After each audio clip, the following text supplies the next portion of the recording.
Wish we could do it all again. Missed opportunity, that's right. Say, whoa, I keep on wondering what might have been. Wish we could do it all again. Missed opportunity, that's all we got. Say, I keep on wondering what might have been. Wish we could do it all again.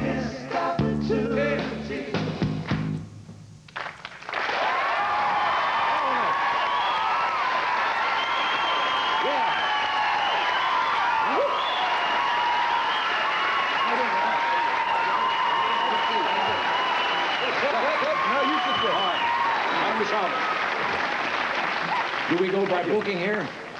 Well, I can only talk if I'm on the left. Hall and Oates actually worked out. You get to see, huh? Hall and Oates, you know? Good to see you guys. We're going to take a break, and we're going to come right back and chat a while. Stay where you are.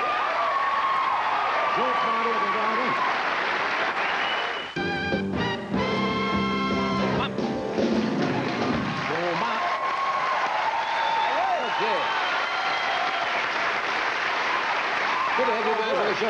Oh, thanks. Really good to have you here. That was great. I noticed when you first came out, the audience right away starts to clap, you know. Does that bother you sometime or set you off? Or do you encourage that? No, that's good. That's good. Any like, audience response is good. Yeah, we like when the audience is with us. I'll tell you why I brought that up. I've seen people do it in nightclubs with singers, which is devastating. They want to sing along with the singer. I remember once Tony Bennett came out in New York and he starts to sing, "The Shadow," and some guy, "Of your smile." And he started singing the lyrics along with, it drove him nuts. Yeah, it's a little weird when we're starting one tempo and everybody else is in the other tempo. That's a little just out of no syncopation. Yeah, that's all right. Let me ask you a question. Now, the title is Ooh Yeah. Ooh, yeah. Not Oh Yeah. No, That's right. You've got to be specific. What is the difference philosophically between Ooh Yeah philosophically? and Ooh Yeah? Philosophically, or whatever you got. You could think of it philosophically. No, I don't know. Well, oh yeah is when you don't really care. You say something, you go, oh yeah. Oh, yeah. You know? But oh yeah is like... It's an exclamation. Yeah, you know, yeah, it's like... positive statement. It's when you know, it's when it feels good. It's when it feels right, you know? Oh Yeah is a throwaway, like, oh yeah. Yeah. But Ooh It's like, Yeah. It's like the... Yeah, you get the idea. You get the idea. Well, now it makes sense. Oh yeah. Oh yeah. Yeah, I say that a lot. You guys were...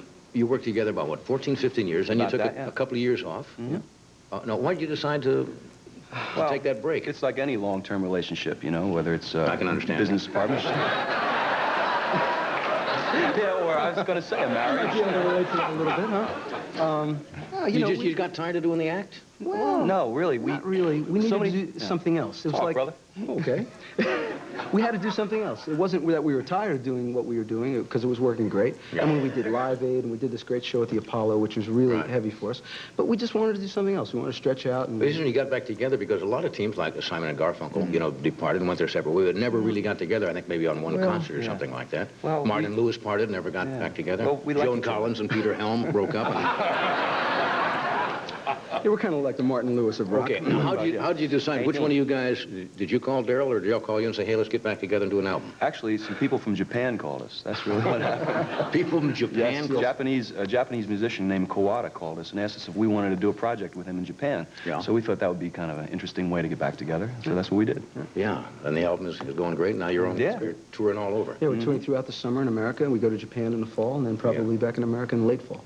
When you sit down to map out what you're going to do you come to differences sometimes where you see the way you're going to, what you're going to do musically, and how do you resolve that? We do it both ways. Yeah? Yes. It takes a little longer that way, but it actually works. Yeah? Yeah, I thought we try both ways. We try things, and we have people we work with, our band, and especially our bass player who's co-produced the album, and he kind of sits back and stays objective. What happened? Somebody told me about something happened to you when you were on tour in Australia. Something weird happened about some criminal or something? The first time we went to Australia, I guess it was around 1982 or 81, I think we had just arrived, we did a TV show, we went out to dinner, and it was really late. I think they held the restaurant open for us, and we were there in the middle, just about finishing dinner. We were the only table in there, and all of a sudden bursts in this guy with a ski mask with a sawed-off shotgun. starts Fun, screaming. right during coffee, you know. Well, we're from New York, so we didn't really expect that to happen in Australia. We figured, you know, Yeah. it's kind of odd. So Semi-safe. With a sawed-off shotgun? Yeah. We thought it was a joke at first. So he asked but our then bass player, you know, he asked us all for money and everything. Our bass player pulled out a credit card, tried to give him a credit card. that didn't go. He didn't like that. Oh, yeah. No. That's what you don't say, oh, yeah. So as it ends up, we end up one of the waiters and hit him, and we pushed him through a plate glass window. We ended up apprehending him. Our record went up the charts a little bit. Yeah. You know, But he was the most wanted criminal in Australia You're at the kidding. time, yeah. the Rusty Gun Bandit. And you guys made the bust? Yep. Did you read him his rights? Yeah, No. we read him his rights. You had the right, okay. No, we had an extra drink. Is That's what we kind of had. scary, too. We'll We'll take a break, and then you're going to come back and do something else for us? Sure. Sure. Great. We'll be right back. That's got to be scary.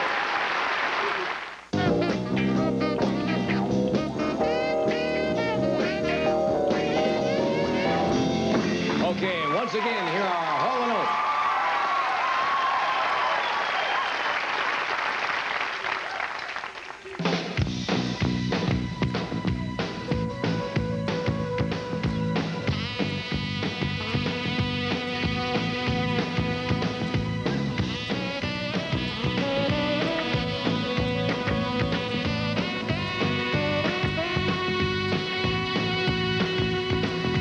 Only come out at night, hungry time.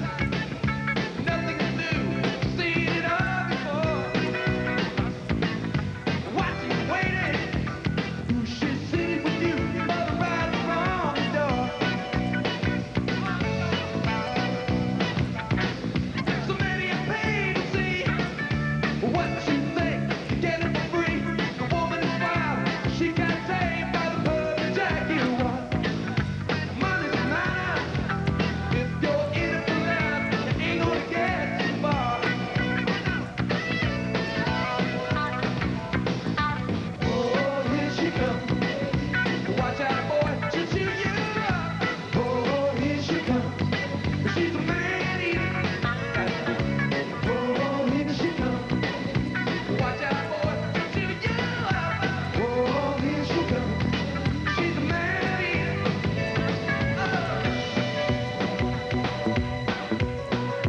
I wouldn't if I were you. I know what she can do. She's there, man. She could really win the world up. Man, oh, man. The beauty is there, but the beast is in the heart. It's in the heart. Oh, here she comes. Here she comes. Watch out, boy, she'll chew you up. Oh, here she comes. She's a man-eater. Oh, here she comes. Watch out, boy, she'll chew you up. Oh, here she comes. She's a man-eater. Oh, got to watch out. Got to watch out. Shoot, shoot, shoot, shoot, shoot, shoot.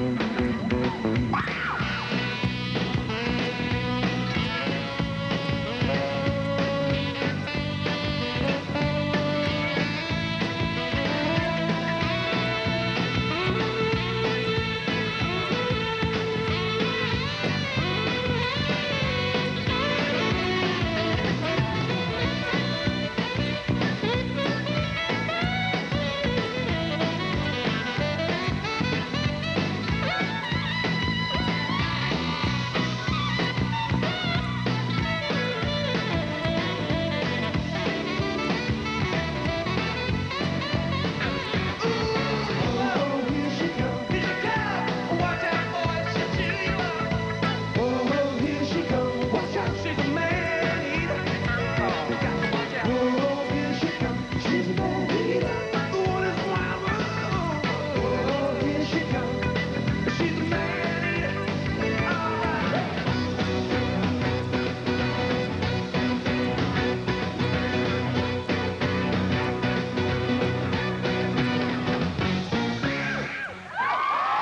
Hall & Oates. Good stuff, and we'll be back in a moment with Arsenio Hall. Wait a minute.